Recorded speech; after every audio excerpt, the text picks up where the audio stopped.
O que são as teses tributárias e por que o contribuinte, no caso aqui que a gente trata das empresas especificamente, por que eles precisam levar aos tribunais aquilo que, em tese, já seria o seu direito, né? Como na condição de contribuinte de tributos. Bem, vamos tentar entender essa lógica, né? Primeiro, a ciência jurídica como um todo, ela não é uma ciência exata, e o maior exemplo disso são constantes decisões dos tribunais tomadas por uma apertada maioria, né? O Supremo Tribunal Federal, que é composto por 11 ministros, não raras vezes decide uma determinada matéria pelo placar de 6-5, por exemplo. Ou seja, apenas um ministro acabou protagonizando aquilo que é entendido pelo tribunal. E, da mesma forma, os entendimentos administrativos dos diferentes fiscos também não se dá de forma diferente. Ele envolve a ciência jurídica.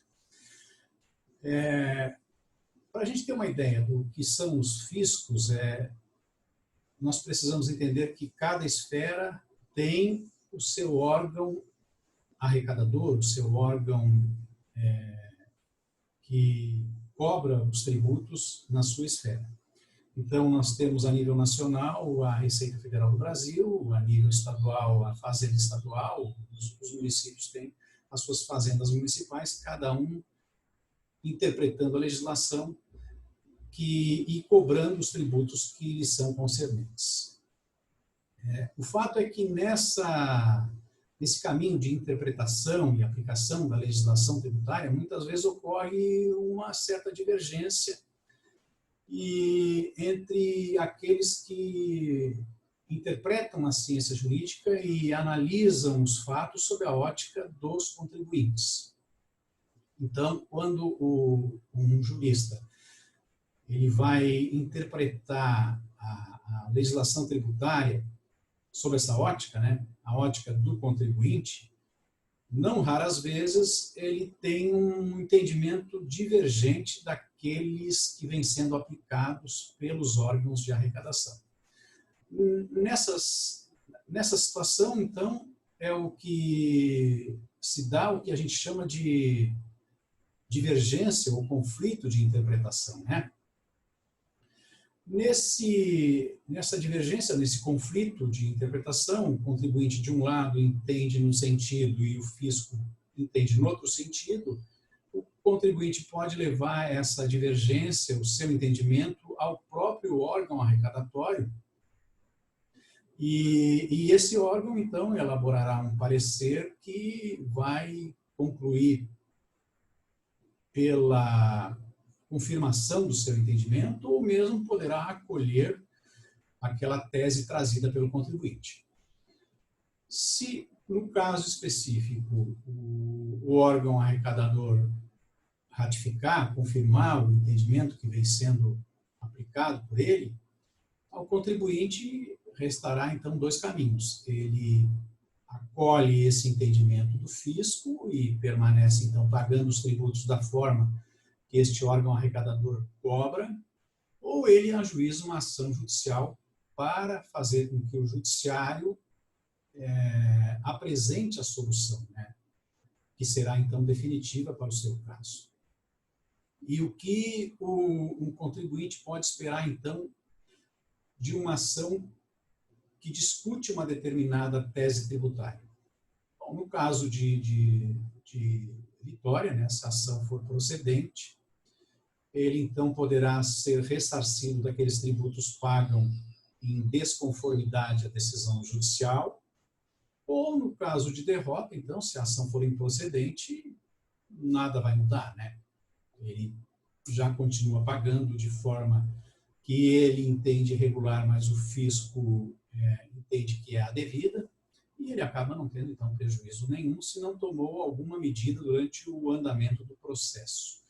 E que medidas podem ser essas? É porque, de acordo com uma estratégia promovida pelo seu escritório de advocacia, ele pode estar depositando esses tributos numa conta judicial, ou ele pode estar pagando de forma diminuída, ou até mesmo deixando de pagar, né, se o tributo é integralmente contestado. Mas essas medidas não são muito contempladas pelos maiores escritórios, não são orientadas, não se orienta que o cliente faça isso, porque num eventual caso de derrota, né, o prejuízo fica sendo bastante grande. Mas tudo depende de técnicas de procedimento, no caso, né? Não há um caminho único que se possa definir como correto. Então, no caso de uma ação vitoriosa, né, a empresa pode se ressarcir de todos os tributos pagos a maior nos últimos 5 anos que antecederam a data do ajuizamento da ação.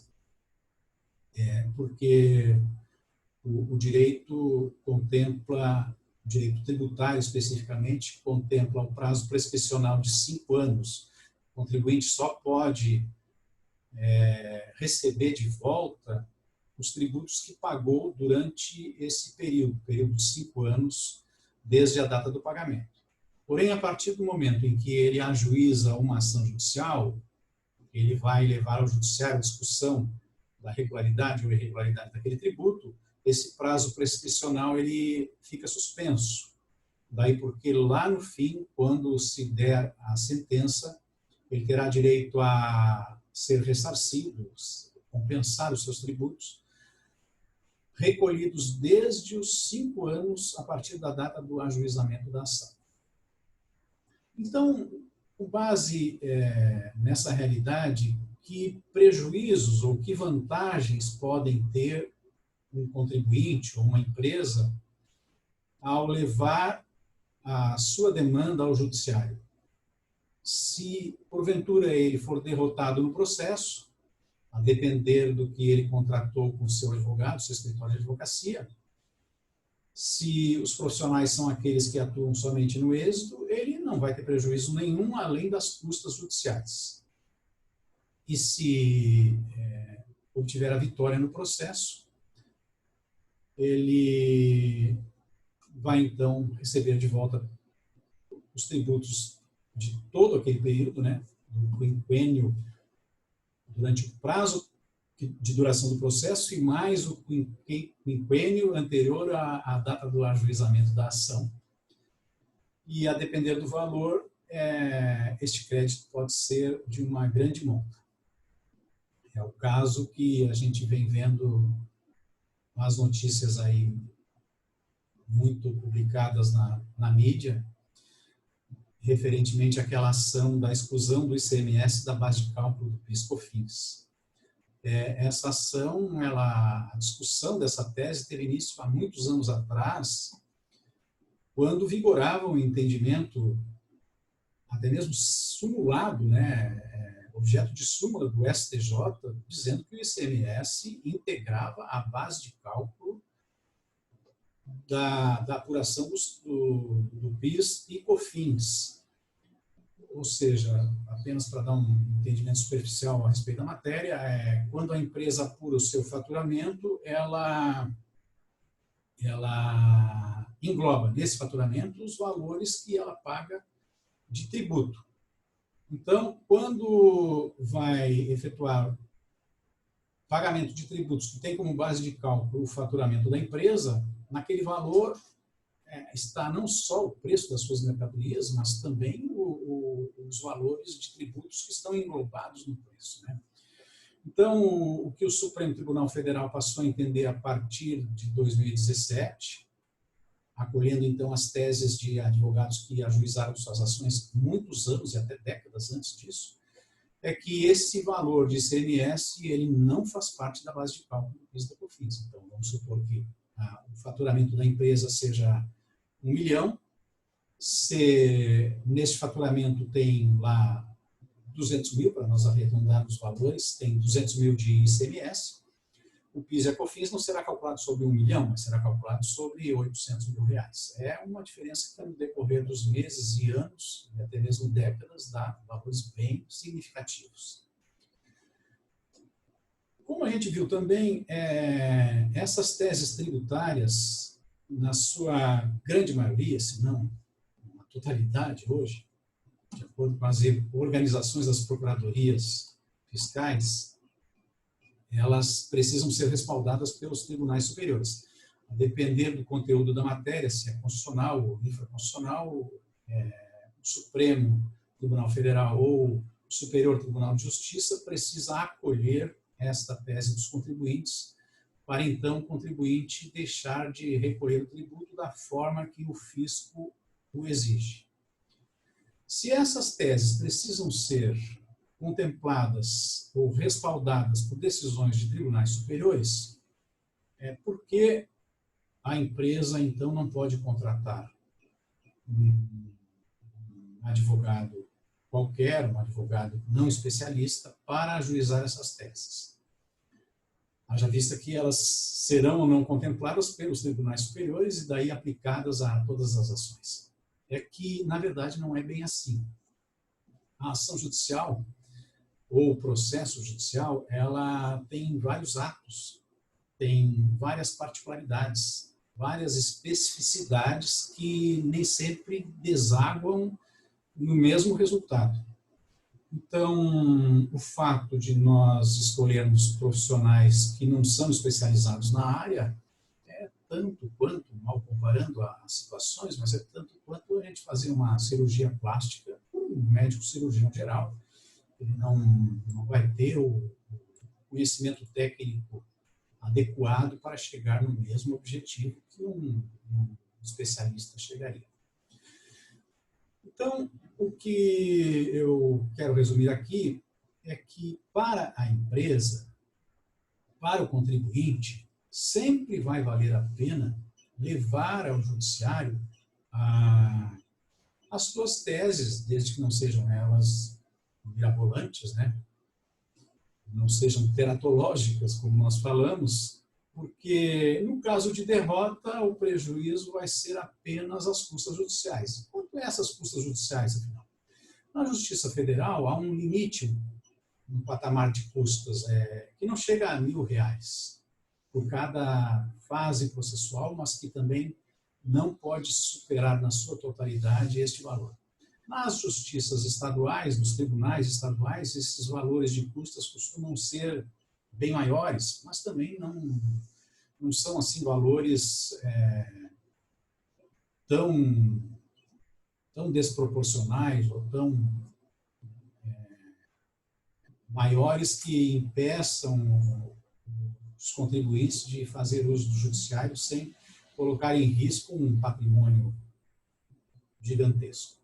Então, sempre vale a pena para a empresa discutir os tributos na via judicial, porque, no caso de derrota, se o escritório ajuizou mandado de segurança e os mandados de segurança não são contemplados com a sucumbência de honorários em caso de derrota, honorários sucumbenciais, que são aqueles da parte adversa, ele não vai ter prejuízo outro senão das custas judiciais. E o advogado que vai ter o prejuízo de ter trabalhado de graça. Mas, no caso de vitória, a empresa vai poder se ressarcir de valores de longos anos atrás, porque os processos também são demorados, e acabará, então, obtendo um benefício razoável. Apenas para a gente ter uma ideia de caso concreto, e trazendo também à lume esse mesmo exemplo da exclusão do ICMS da base de cálculo do PIS/COFINS, as empresas estão recuperando aí valores milionários e bilionários, né? Claro, grandes empresas, e de forma a compensar as suas discussões. Bom,